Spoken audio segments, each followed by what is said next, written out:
Sekitar 216.000 anak dan remaja telah menjadi korban kekerasan seksual di Gereja Katolik Prancis sejak 1950.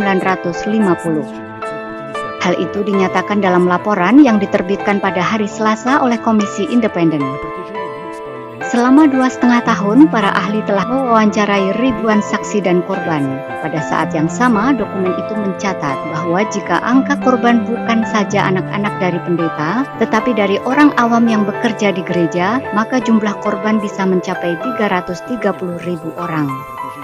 Selain itu, selama penyelidikan, ditetapkan bahwa sekitar 3.000 imam terlibat dalam kejahatan mengerikan yang dilakukan selama 70 tahun.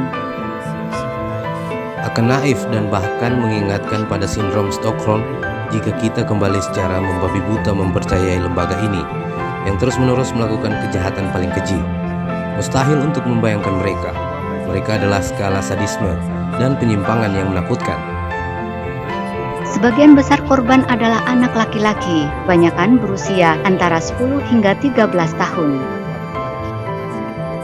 Jika kita berbicara tentang fakta bahwa kurang dari 1% pria memiliki kecenderungan pedofil, kemudian di gereja kita melihat setidaknya 3% dari pedofil, yaitu mereka yang telah melakukan kejahatan. Ini berarti ada 3 kali lebih banyak pemerkosa di gereja daripada di masyarakat Prancis. Ini adalah pertanyaan penting yang harus kita tanyakan pada diri kita sendiri. Mengapa kita menemukan para penjahat ini di gereja? Ulama menanggapi laporan itu. Kepala Gereja Katolik Roma di Prancis mengatakan dia merasa ngeri, malu, dan meminta maaf. Apa yang telah ditemukan sangat menakutkan, dan kejahatan ini harus diungkapkan sepenuhnya. Saya meminta maaf dari lubuk hati saya, dan saya sangat mengerti bahwa kami perlu melakukan banyak pekerjaan untuk mendapatkan pengampunan ini.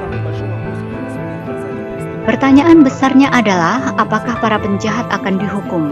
20 kasus telah dipindahkan ke kantor kejaksaan yang masih bisa diselidiki. Selebihnya lebih sulit. Menurut hukum Prancis, dalam banyak kasus yang dijelaskan dalam laporan, undang-undang pembatasan telah kedaluarsa. Ini berarti bahwa tidak mungkin untuk memulai kasus ke pengadilan.